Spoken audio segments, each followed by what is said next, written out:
देखिए, जो हमारे पास सोलर रेडिएशंस आती हैं, जो सन से हमारे पास सोलर रेडिएशंस आती हैं, ये इलेक्ट्रोमैग्नेटिक वेव्स की फॉर्म में जब अर्थ की सरफेस पर गिरती हैं, उसकी वजह से हम कहते हैं कि फोटोसिंथेसिस होता है और ड्राई मैटर का प्रोडक्शन होता है। लेकिन देखिए, जब सोलर रेडिएशंस आती हैं, इसको हम बहुत सारे एस्पेक्ट्स में बांट सकते हैं। जब हमारे पास सोलर रेडिएशंस के फंक्शंस की बात आती है, तो ये सिर्फ फोटोसिंथेसिस नहीं करती है, ये सिर्फ उससे ड्राई मैटर का प्रोड्यूस नहीं होता है। इसको हम 4 एस्पेक्ट्स में बांट सकते हैं। सबसे पहला एस्पेक्ट जो आता है वो हमारे पास सबसे पहला ये थर्मल इफेक्ट में कंट्रीब्यूट करती है। थर्मल इफेक्ट क्या हुआ?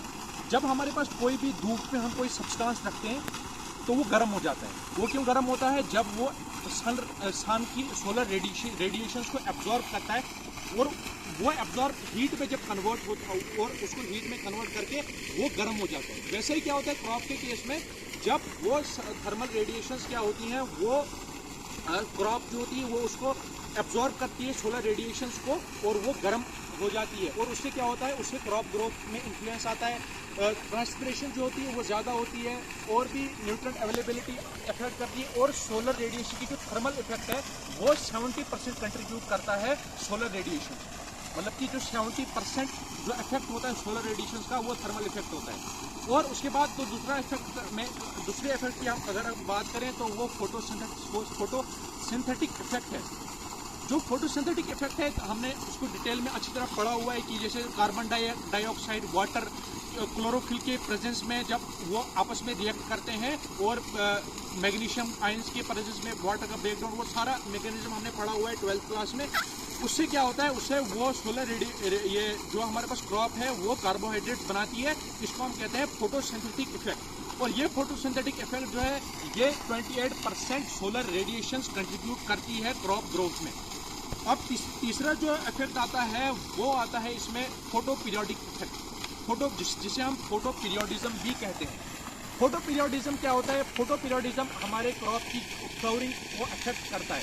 फोटो पीरियोडिज्म ये 3% सोलर रेडिएशंस कंट्रीब्यूट करती है क्रॉप ग्रोथ में। अब देखिए, फोटो पीरियोडिज्म क्या हुआ? इससे सोइंग टाइम हमारे पास डिसाइड होता है। क्रॉप अगर जो फोटोसिंथेसिस हो रहा है हमारे पास, और जो हमारे पास थर्मल इफेक्ट हो रहा है, जो फोटोसिंथेसिस हो रहा है और जो हमारे पास फोटोसिंथेटिक इफेक्ट हमारे पास वेजिटेटिव ग्रोथ को इन्फ्लुएंस करता है। लेकिन जो फोटो पीरियोडिज्म है ये फ्लावरिंग ग्रोथ को, ग्रेन यील्ड को इन्फ्लुएंस करता है। जितना अच्छा हमारे पास फोटो पीरियोडिज्म होगा, उतनी अच्छी हमारे पास ग्रेन यील्ड होगी, उतना अच्छा हमारे पास प्रोडक्टिविटी होगी, उतना अच्छा प्रोड्यूस हमारे पास होगा। और यही फोटो पीरियोडिज्म जो है ये हमारे पास फ्लावरिंग टाइम को इन्फ्लुएंस करता है और क्रॉप यील्ड इससे इन्फ्लुएंस होती है। अब जो हमारे पास ये सोलर रेडिएशन आ रही है, ये डिफरेंट, इसका एक स्पेक्ट्रम होता है। एक सबसे पहला इसका जो ऐसे तो फिजिक्स में हम इसमें बहुत ज़्यादा स्पेक्ट्रम्स पढ़ते हैं इसके, जैसे अल्ट्रा वायलेट पढ़ते हैं आप, इंफ्रारेड, विप जैसे जिसको हम फोटोसिंथेटिकली एक्टिव रेडिएशंस भी कहते हैं। लेकिन अगर हम एग्रीकल्चर सेक्टर की बात करें, एग्रीकल्चर में अगर हम बात करें तो इसे हम तीन डिविजन्स में करते हैं। जो सबसे पहला जो डिवीजन है इसका वो है अल्ट्रा वायलेट रेडिएशन, जो कि 4% जो है वो आती है। टोटल अगर हम सोलर रेडिएशंस की बात करें, जो 4% होती है वो अल्ट्रा वायलेट रेडिएशंस होती है।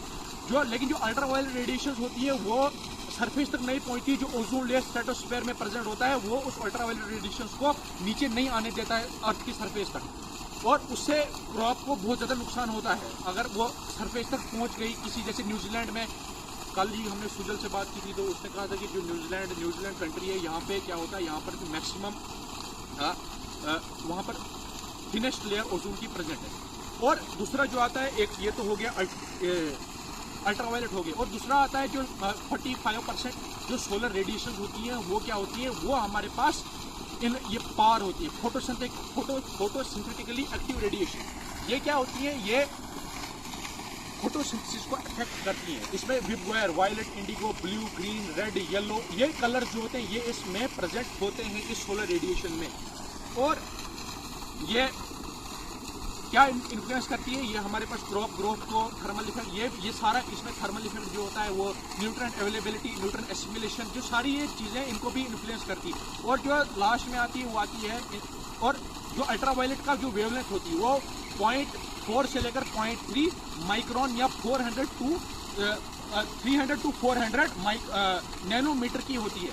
लेकिन जो हमारे पास वो सोलर, वो दूसरी आती है हमारे पास ये इंफ्रारेड रेडिएशन, इसकी वेवलेंथ जो होती है वो 0.4 से लेकर 0.7 माइक्रोन या 400 टू 700 माइक्रोमीटर के बीच में होती है। और तीसरी जो आती है वो इंफ्रारेड आती है, वो 0.7 से लेकर 4 मीटर के 0.4 माइक्रोन या माइक्रो से लेकर 4 मीटर के इक्वल होती है। तो ये उसके बाद आती है लॉन्ग वेव रेडिएशन, जिनकी वेवलेंथ 4 मीटर से ज़्यादा होती है। तो ये क्रॉप ग्रोथ को इन्फ्लुएंस करती है। तो इसमें हो गया। Thank you.